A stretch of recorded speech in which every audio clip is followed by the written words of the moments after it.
Hi, my name is Kimberly Ruth. I'm a PhD student at Stanford, and today I'm talking about the security advice that governments give to companies. This is joint work with my colleagues at Stanford, UChicago, and FS-ISAC.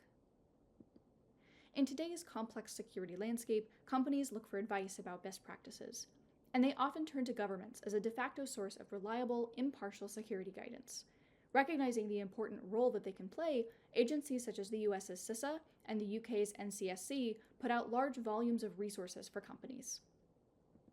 Here's a prime example of the kind of guidance I'm referring to. This is an excerpt from the Cybersecurity Performance Goals, or CPGs, put out by CISA. They're addressed to companies as a set of actions that can be taken to improve security, and they're cleanly structured into a list of controls. This guidance is really uniquely positioned to influence the security of organizations, so it's crucial that we actually understand, what are these sources from around the world actually saying? Do they actually agree? We have three specific research questions guiding our investigation of this guidance. First, which governments make enterprise security guidance available, and how is that guidance scoped and presented?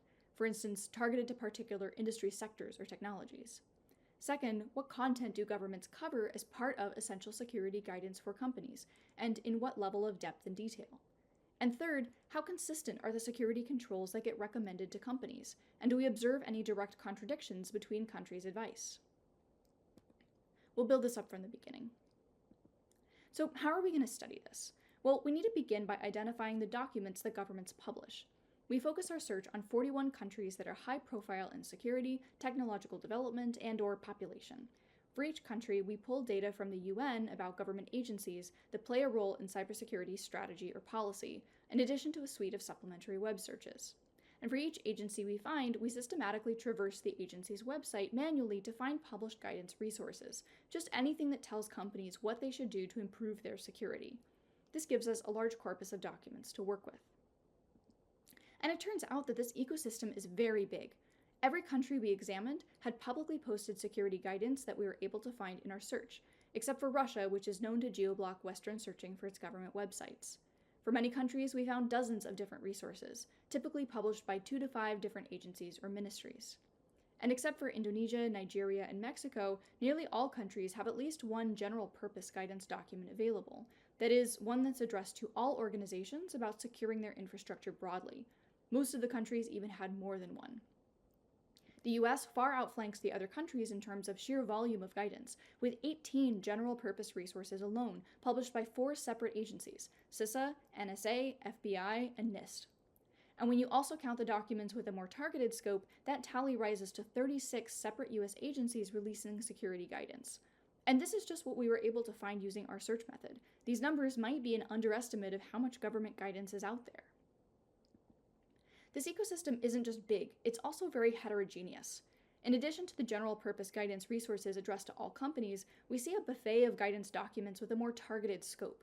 We built a classification system for these, broken down into audience-focused versus threat-focused documents. Audience-focused documents focus on who or what is being protected. We see documents for particular sectors, like governments or telecoms commonly, but also various critical infrastructure sectors, but also a long tail, such as legal firms, esports, and computer-controlled chicken coops. Yes, chicken coops. This is what the document from Israel looks like: a cover page and a representative interior page, complete with security maturity levels and pictures of chickens. On a more expected front, other documents target small and medium-sized businesses. Still others focus on securing a particular technology, like cloud or network systems. But there's a long tail here too, including dashcams from Malaysia and hearing aids from Norway. Threat-focused documents, by contrast, focus on the adversarial attack and defense landscape.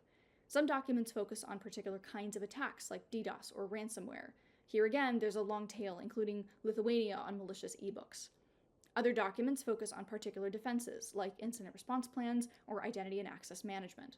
And finally, nearly every country released timely advisories, such as describing new malware strains or CVEs. Typically, these came from a national cert and often provided a means to subscribe. This is a lot, and especially so considering that most of the countries we studied put out most of these types of guidance. Part of the large volume may come from decentralized efforts. As aforementioned, many countries have several agencies releasing guidance with sometimes overlapping purposes. And the big picture here is that all of this is a lot for companies to wade through. We see governments publishing massive volumes of guidance resources, scoped and presented in a multitude of ways, and we have no idea if any of this is actually helpful for companies. So that's the landscape we're in. Now let's dig into what's actually in these documents. We're going to zoom in here on a subset of documents for meaningful in-depth analysis. To make this an apples-to-apples comparison, we're going to focus on general-purpose documents addressed to all companies. And we're also only going to include documents that bill themselves as covering security essentials or basics, as opposed to those that try to catalog all potentially desirable controls as a menu for companies to pick from. That narrows us down to 33 documents from 28 countries. From there, we choose 10 documents that cover a maximally broad geographic distribution and the full spectrum of document lengths in our data, so that we're not biasing our perspective to, for instance, only Europe or only short documents. The result is a sample of guidance resources from governments around the world that captures what they think are the most important things for all companies to prioritize doing. And then finally, we need a standardized structure to describe the contents of these documents. How are we going to do this in a principled way? Well, as a starting point, we notice that some industry players have developed common controls frameworks that aim to help companies demonstrate adherence to popular security standards like NIST 800-53 or ISO 27001. They don't have quite as much internal structure as we want straight out of the box, but they do have a strong suite of potentially useful controls in them, so we use qualitative methods techniques to adapt these frameworks for our purposes. And what we get when we do this is a hierarchical content analysis framework that gives us reasonably comprehensive coverage of the content we might expect to see in recommendations documents.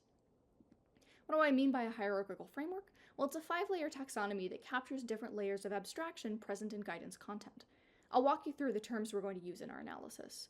The first layer contains high-level themes, like business continuity or vulnerability management, that broadly group a set of related controls.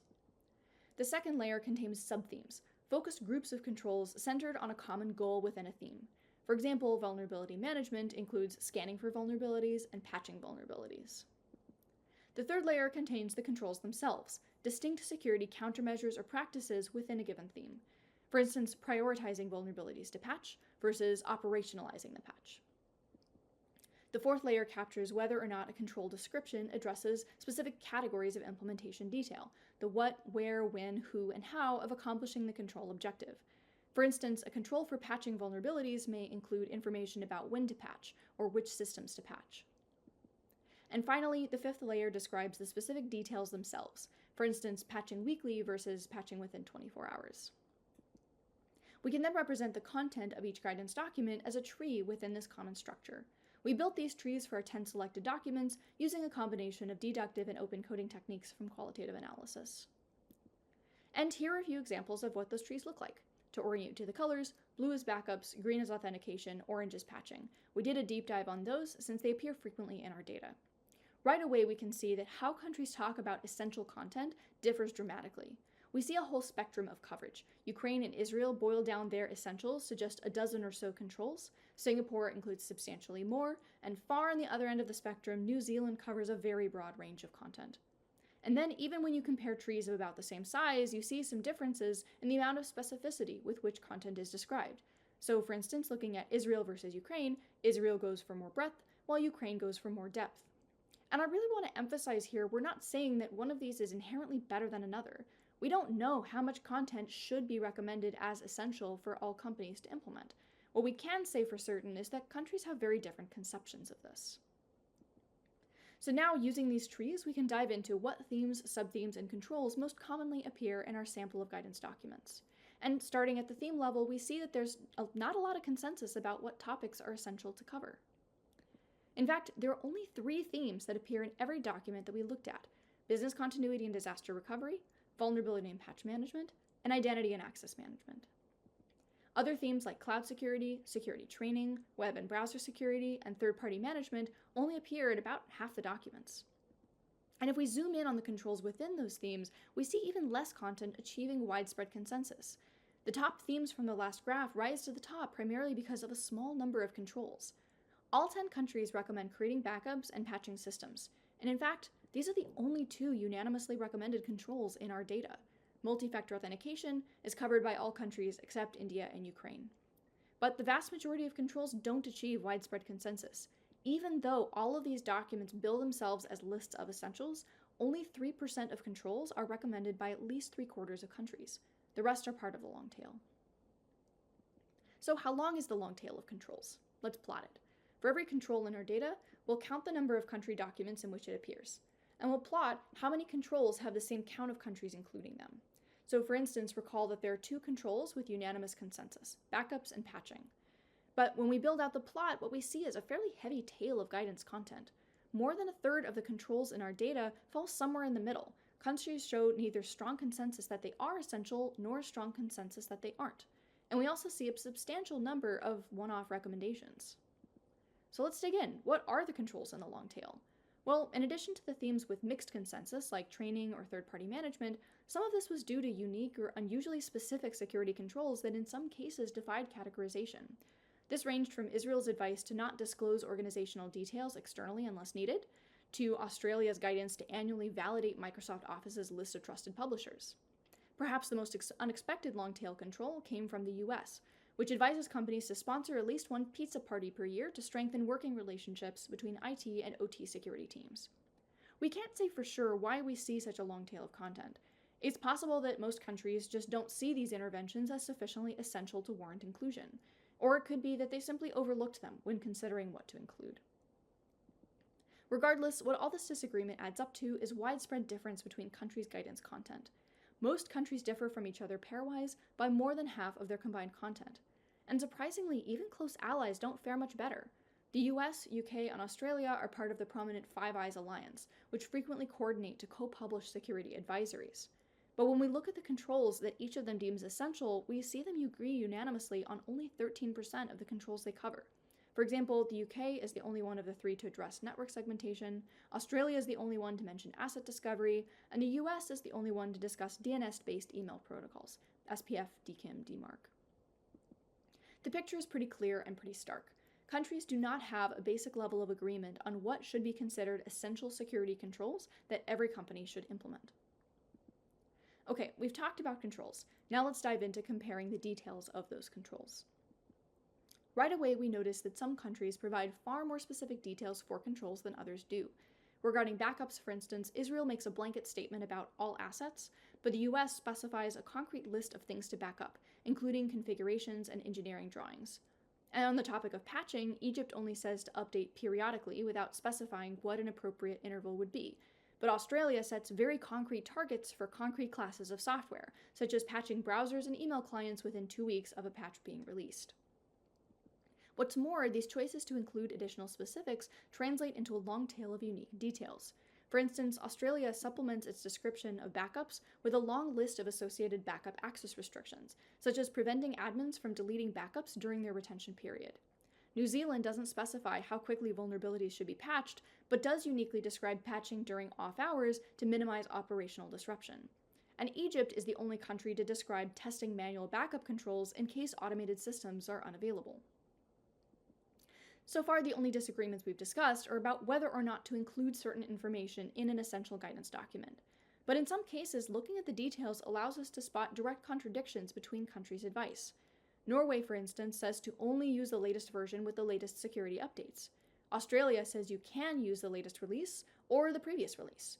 India says to use the latest stable release. So which is it? As an even more direct contradiction, Ukraine specifies that passwords should meet certain password complexity requirements. But the UK explicitly rejects this approach, and instead advocates for a 3 random word strategy. These 2 specifications are fundamentally incompatible. So not only do countries disagree on what implementation details are important to describe in their guidance, they also sometimes give outright contradictory advice about how to implement important controls. All of these disagreements are far more dramatic than we would expect or hope for. So what does this mean for our community? Well, we really have to question whether today's consensus-driven approach to formulating guidance is actually working. We don't seem to be able to agree on what to tell companies, even for an apples-to-apples comparison of essential controls. Instead, we're effectively just throwing out large volumes of inconsistent advice and seeing what sticks.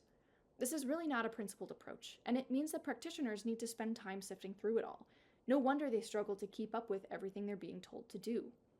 And really the fundamental problem here is that we just don't know as much as we think we do about what advice is actually effective in practice. How should we advise companies on security? We as researchers need to build a better evidence base, more scientific vetting of interventions, and more deep engagement between the academic and practitioner communities.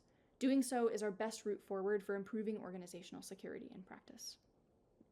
Thank you for your attention, and I look forward to your questions.